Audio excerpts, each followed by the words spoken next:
Welcome to the Virtual Excellence Show, where we have marvelous guests come on and give us insights into how to do things well in an increasingly virtualized world. Today, we have a very special treat. We have Geci Karuri-Sebina, who has far too many credentials to be able to list on the screen on many fronts. But we will be particularly interested in getting her insights both as a futurist and looking into the future of Africa and connectivity, but also two specific areas in which he has deep expertise: innovation systems in Africa and civic tech. So we have with us the wonderful Geci Karuri-Sebina. Welcome to the show. Thanks, Ross. Thanks for having me. So innovation, making things new, creating things better, and lots of things happening across Africa, and of course, massive continents, difficult to travel today more than ever. So I'd love to just give, I suppose, a high-level insight around the innovation systems around Africa and how they're connected today and how they could be connected. Yeah, thanks, Ross. So I've spent a few years really trying to study the innovation systems here. We created a platform called the Africa Innovation Summit that was really asking the question, we are in a continent that has so much creativity, so much innovation, so much entrepreneurial spirit. And the question we were asking was, well, why does that not seem to regularly scale up to where it's making a difference, socioeconomically, either creating new industries or creating sort of much wider development impact than we've experienced. And the platform initially was convening people physically into having conversations across stakeholders, trying to get the creatives, the innovators, governments, corporates speaking together. But the idea really is to have those connections continue in a more ongoing way, including using virtual platforms, which is becoming part of our normal now, I suppose. And it's really to say that we believe we've got a really strong innovation potential on the continent, but we've really got to find ways for the ecosystems to be much more robust, much more supportive. We've got, as you know, a huge youthful population, and like I said, lots of talent. So how do we get that mix working right? What platforms are needed? What other forms of support, be it regulation, be it access just to the internet? That's the kind of conversation we've been trying to have, and the kinds of platforms we've been trying to build. So I suppose one particular characteristic in Africa, of course, that connectivity is so mobile focused, but the smartphone penetration is getting pretty decent, I gather. But there'd be a lot of these entrepreneurs or innovators who would be on very much a mobile first. So what does that mean for what the kinds of platforms you build or how you go about trying to connect these people? Absolutely. So I think I saw some numbers from, I think, the African Development Bank report that was talking about the mobile usage on the continent being over 650 million. So bigger than the US, bigger than Europe. That's huge. So definitely mobile is the platform of choice right now on the continent. And we've seen a number of big innovations that have leveraged that. So innovations around, popularly people will refer to M-Pesa, mobile banking in East Africa. And we've seen many other innovations around mobile platforms. I think the question continues to be, why is there not more of that? We keep having the same, a few big case studies to refer to. Why do we not see many more mobile-enabled platforms? We've seen some things in agriculture, but it's always this kind of bits and bobs. Now, I believe part of the issue, of course, is cost. So people have devices, but people in Africa still use the devices quite sparingly because the data costs are really, in my country, South Africa, really super high data costs, and that affects people's ability to use it. The quality is not even. So there's a lot about that as well. Again, some of the ADB reports have spoken to that. A lot of use of old platforms. So yes, the devices are there, the potential is there, the platforms are there, but we're again not yet seeing regular routine innovation off of those platforms at scale. Right. So you mentioned M-Pesa, it's not the case study which everyone refers to, of course. But in terms of, I suppose, innovation ecosystems, So, in Lagos or in Uganda or in Johannesburg and so on, there's quite or Nairobi, there's big growing ecosystem. So are there platforms or connectivity which is happening in any of those local centers that you're aware of that are helping them to grow as ecosystems? Yeah, I mean, I think there are, and part of the challenge is that they're all challenged. So, like I said, the AIS was created in part to facilitate dialogue across stakeholders, because often you'll find we've got lots of incubators and impact hub and lots going on in the startup ecosystem that's really trying to boost and encourage people to do things. Even the higher ed, sort of research institutions, traditional ones, are really doing some really exciting things in Kenya. We're beginning to see with Strathmore and some of the other universities of technology, really interesting spaces where you're beginning to get some traction around the idea that we could use data and tech in different and exciting ways. You're seeing some conversations happening in the governance space, in the corporate space, again, lots of interest. There's something else that goes wrong, it seems, in terms of these spaces really connecting effectively, and everybody will be complaining from their vantage about what appears to be going wrong. So I'm not sure if it's maybe unique to Africa, but our focus is Africa, and we're very much trying to make sense of that space and strengthen those connections. I mean, I can speak about our work in Civic Tech in South Africa, where I think here for us, what we find is lots of youthful, really talented energy from people who are both activists and quite tech savvy. So looking at using whether it's open data in interesting ways or radical transparency and all of these ideas. But when, for example, we hear from Minister Audrey Tang in Taiwan, and she tells us how she's the digital minister and how she makes these connections, and they really get some of that talent to really respond to and address major national questions. We're not there yet.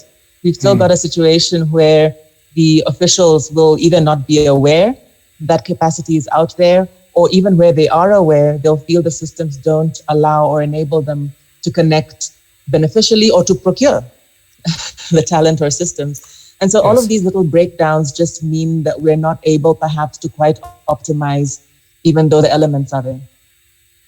Right. So getting the participation. So I'd like to come back to Civic Tech in a minute, but you, as you said, you're involved with the African Innovation Summit.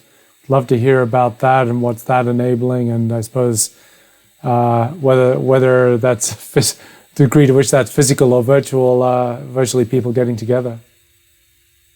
Yeah, so the African Innovation Summit was the brainchild of Dr. Olubenga Deshida, who lives in Cape Verde but is a Nigerian, actually came from the foresight space and then went into a whole range of both governmental but also entrepreneurship sort of activities. He's got an amazing gaming platform based on African games. And in doing that, in taking that entrepreneurial journey, I think began to realize how difficult our ecosystems really are to navigate, even if you've got the idea, the talent, and all of those pieces like we were just talking about.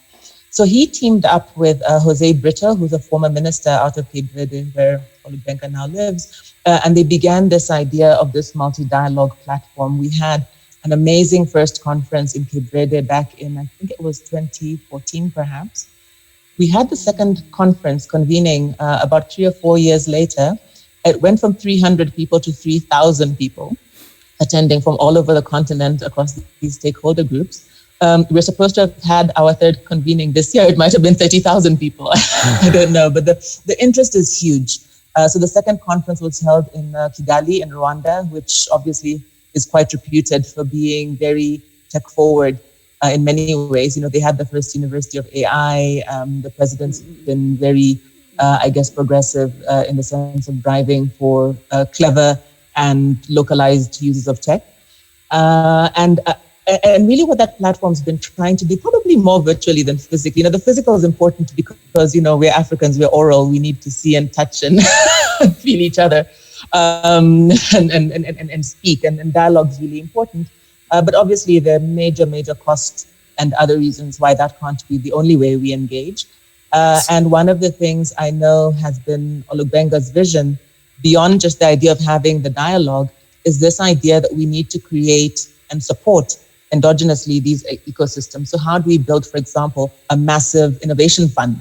That's one of his questions. A lot of the funding for scaling innovation in Africa comes from outside, and that's fine. We love the partnerships. I think a lot of that is well deserved as well, and I think people do well for it. But how do we also mobilize local resources to really support and build these ecosystems? So I'd like to come back a little bit with the foresight hat to look at where innovation might go. But I mean, perhaps turning back to the civic tech. So I think, civic tech is, we are connected, so that allows citizens to participate in many ways in creating, helping better society, better government. And so, you've been really central to that in South Africa and across Africa. So maybe you can just give us, what's the state of the nation or state of the continent in civic tech now? Yeah, so in a way, I piggybacked onto the brainchild of Indra de Lanarol, who's a journalist, but also a scholar here in South Africa. And he'd been building off of a number of initiatives around democratization and inclusion, really identified this idea that, look, there was this emerging space where civic tech was really becoming a thing in South Africa, but also in other African countries. There'd long been examples, like in Kenya, Ushahidi was one people often referred to, which was a citizen-based mapping platform during the 2007 post-election violence. And there are many, many other examples of things like that happening in Kenya, in Nigeria, and increasingly in South Africa. So what Indra managed to do, coincidentally, was to leverage Luminate, which was then Omidyar Foundation, interest in beginning to make sense of what was the potential in this space. They identified at that stage that South Africa probably had the biggest systemic capacity in the space, in the sense that there were many, many people trying to do this. Examples like Amandla.mobi, who's a mobile-based platform for people to, a bit like change.org, where people can have campaigns around major public interest issues. There are many, many initiatives around accountability and transparency. In the media space, lots of people doing things with new data. In the development space, so a lot of the NGOs, but even smaller activist groups, people beginning to have hackathons and test uses of technology for public good. So around 2017, I would say here, the idea began to grow. And we've gotten to where we've built up a database of civic tech in South Africa and across the continent. We're building up case studies of who's doing what, and increasingly, there's just lots of exciting stuff going on. Some of it links to government, so there's a lot around budget transparency and things like that. Some of it, I don't want to say against the government, but perhaps holding governments accountable. A lot of it on grassroots issues of various kinds. And it's a very exciting space, I'd say. I think there are a lot of questions about how much of it is hype and how much of it is real potential to grow into something that could really be developmental on a big scale. But I think definitely, and our databases are online if anybody's interested, certainly a lot of activity and a lot of excitement in it.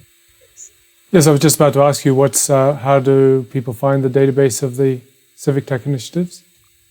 Yeah, so the website civictech.africa, civictech.africa, and the databases are on there live. And we just recently, in partnership with Wits University here in South Africa, which helped to incubate actually the network, have began doing research on the back of that data to really mine it and make a bit more sense of, what's the anatomy of this space, who are these people? One of the conversations I had with somebody once was, I lived in the US for many years, and there's this idea, that people have of, the guy in the basement in his pajamas coding, doing something creative and crazy. And the question is that the same archetype here? Is that the model of who's in the civic tech space? And I think not. I think here we've got a lot of people who may or may not have traditional education, certainly are not middle class at all, but people of very meager means, just people who are seeing challenges in their community, people who are interested and enterprising enough to often self-teach and do really interesting things. Our open data systems are not as sophisticated as elsewhere yet. So often it's in spite of and not because data is being made available. People are really hunting down and creating data in some cases, but we are beginning to see in places like Cape Town efforts by local governments to actually open up data and invite people into that. And that matters because obviously we're building information-based platforms. Access to data becomes a big issue. So so it's an interesting space. And maybe just to emphasize, actually, because there is something called the OGP, the Open Governance Platform, that's been pushing for open data, but that's a really important aspect of the civic tech space. The more that happens, and we're not yet seeing enough of it on the continent, the more potential, I think, for citizens to add value to the development space.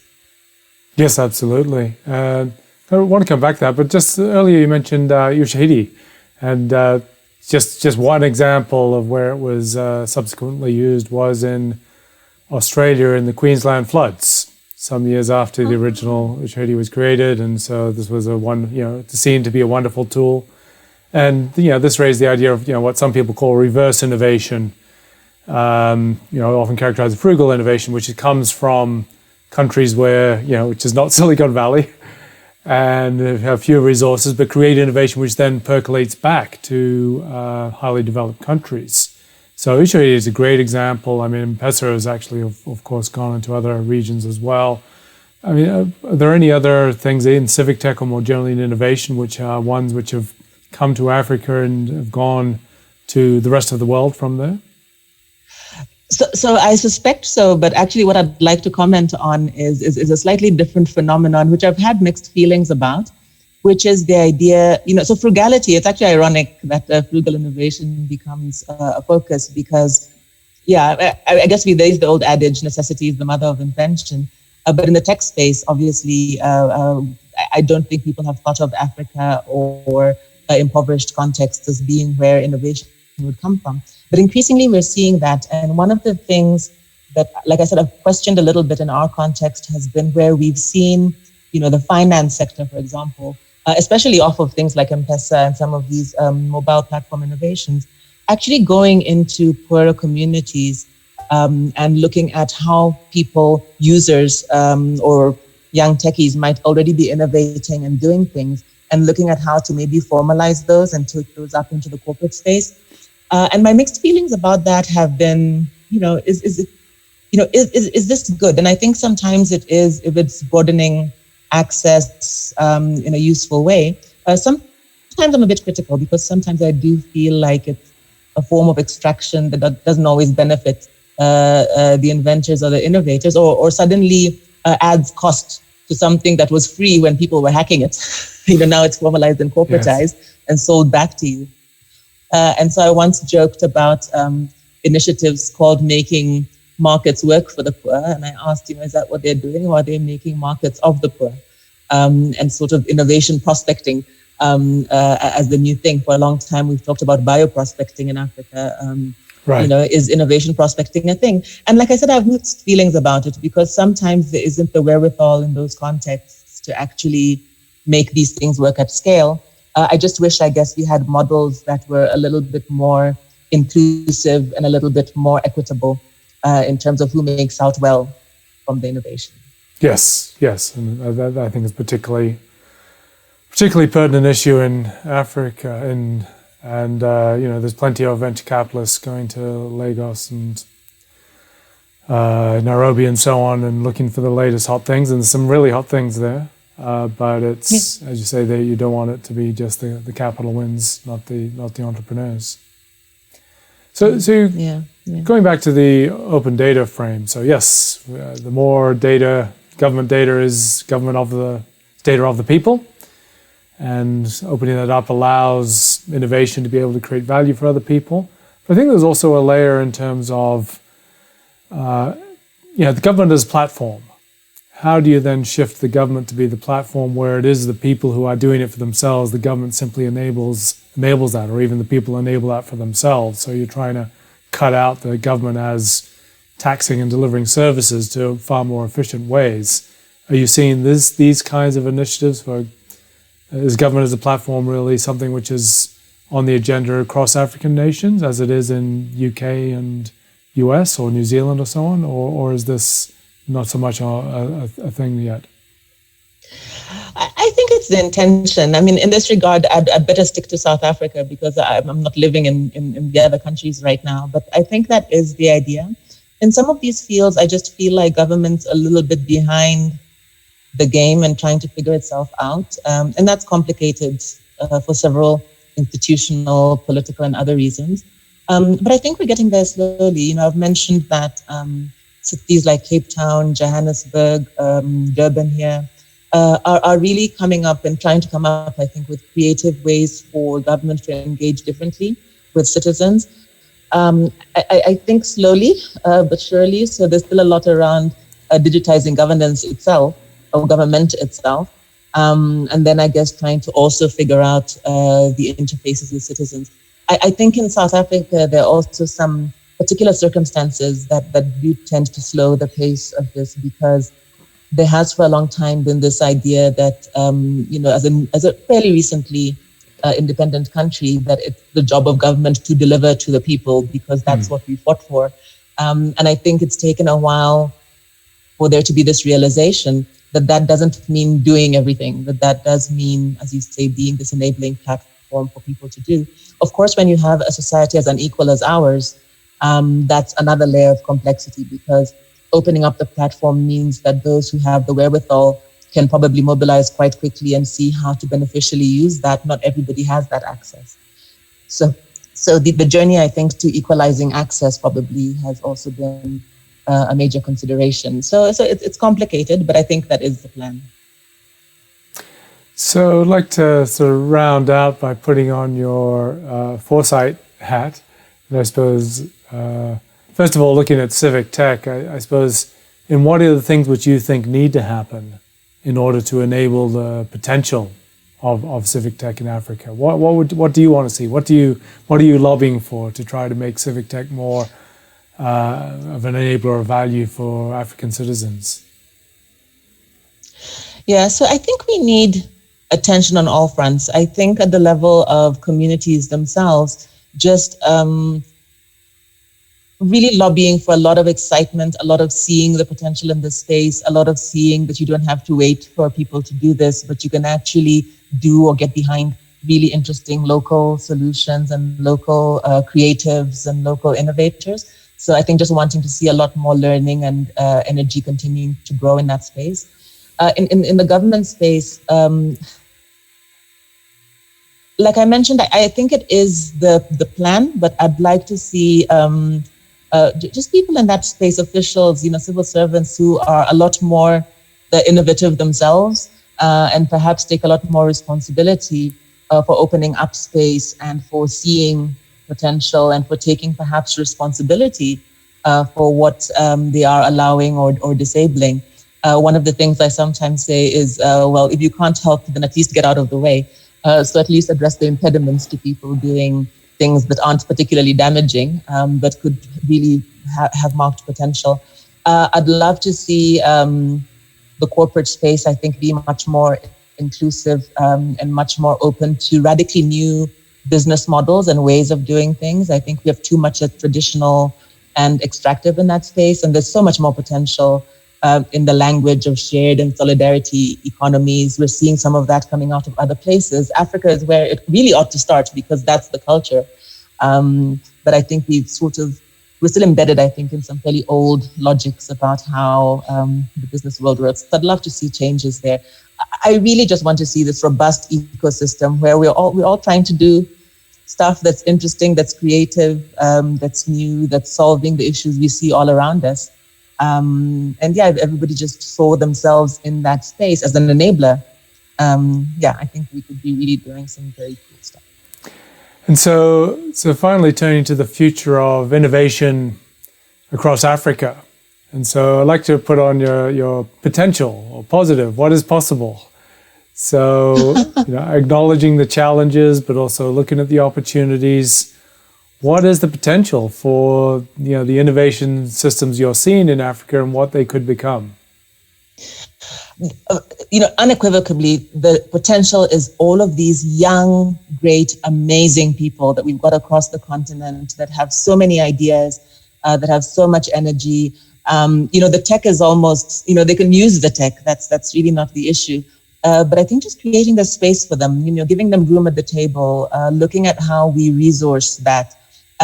We've gotten into a culture of hackathons, which I think is a good start, but is often not enough. And we're hearing the young people saying that. They're saying that, well, the hackathon's great, but the once off where we compete and one person wins and then we, have the photo op and then it's over, is great. But actually, we need the resources on an ongoing basis. We need the markets for the things we're doing. We need the regulatory support for the spaces we're in. We need the enablement. So the potential is absolutely, the future is absolutely in these young people. I have so much hope for them.